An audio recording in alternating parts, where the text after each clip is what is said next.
अल्लाह के नबी सल्लल्लाहु अलैहि वसल्लम ने फरमाया, अल मोमिन ला यंजुस, कि मोमिन गंदा नहीं होता।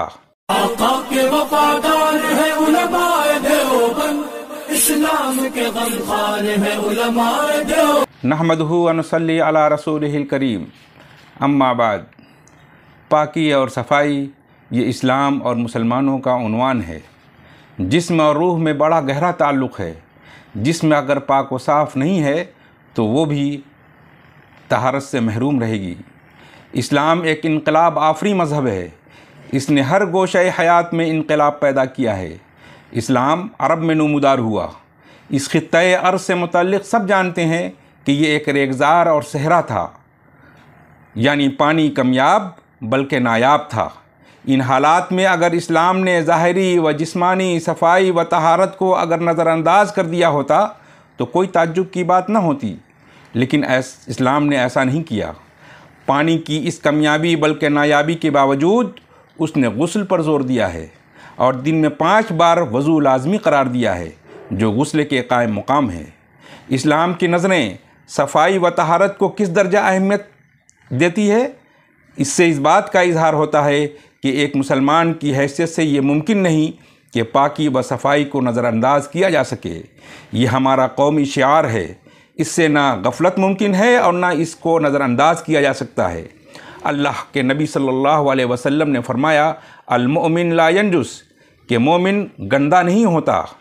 अहद इस्लाम से कब्ल ज़माने जाहिलियत में गुस्ल करना, साफ़ रहना, नाखून तरशवाना, नाफ के नीचे के बाल बनाना और सफाई व पाकी के दूसरे लवाजिम बाज़ मज़ाहिब के बेशुमार मानने वालों के नज़दीक जुर्म थे।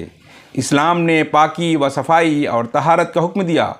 कुरान ने इसके मुताल्लिक़ फरमाया, ला यमुस्सुहु इल्लल मुत्तहरून, यानी सहीफ़े रब्बानी को वही हाथ लगा सकते हैं जो ताहिर हैं, यानी पाक और साफ़ हैं।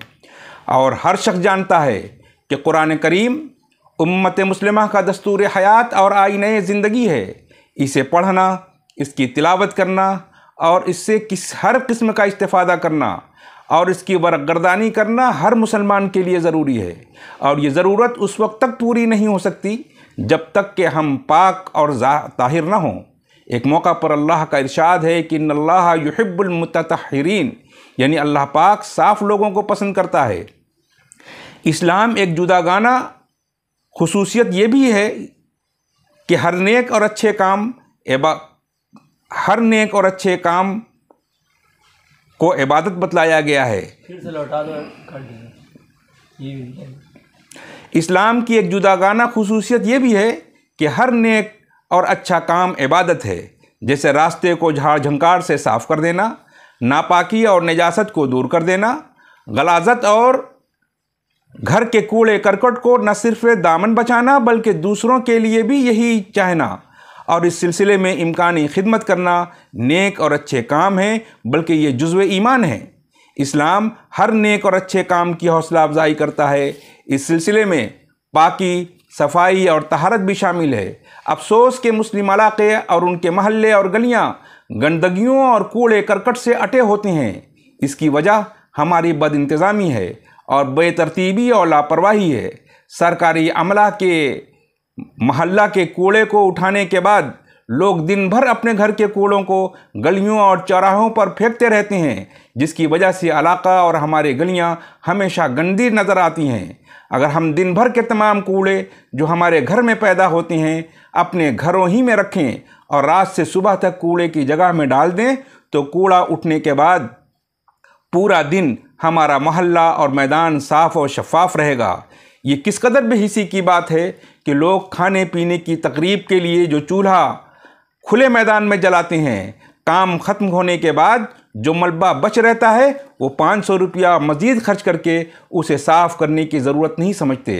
ख़ासकर बकरीद के मौका पर अपने मजहबी फ़राइज़ के बाद जो आलाइशें पैदा होती हैं उसे हुकूमत की तरफ से रखी गई गाड़ियों में डालकर पूरे इलाक़ों को मुताफ़िन कर देते हैं, जिससे हमारा मज़हब और हमारी कौम सफाई के लिहाज से बदनाम होती है। इस्लाम की बहुत सी खूबियाँ दूसरी कौमों और मिल्लतों ने अपना ली हैं, क्योंकि इस्लाम के उसूलों को नज़रअंदाज करना मुमकिन ही नहीं है। इसलिए इस्लाम के उसूलों को उन्होंने अपनाना शुरू कर दिया है और वो उसके बेहतरीन समरात और नताइज से बहरावर भी हो रहे हैं। सवाल ये है कि मुसलमान अपने मज़हब के इन सच्चे हक़ाइक़ से कब तक आंखें बंद किए रखेंगे। आज दुनिया बहुत तेज़ी से बदल रही है और इस बदलती हुई दुनिया में अगर हमने अपने आप को नहीं बदला तो हम बहुत पिछड़ जाएंगे। आप ख़ुद को इज़्ज़त दो और आपकी इज़्ज़त इस बात में है कि आप ख़ुद और आपका घर, मोहल्ला, गली कूचा साफ़ सुथरा और पाकीज़ा हो। यही हमारी पहचान है, यही हमारी तहज़ीब है और यही हमारे अल्लाह व रसूल का फ़रमान है। दुआ है कि अल्लाह ताला हम सबको इन रोशन हिदायत पर अमल करने की तौफ़ीक़ नसीब फ़रमाए। आमीन सुम्मा आमीन।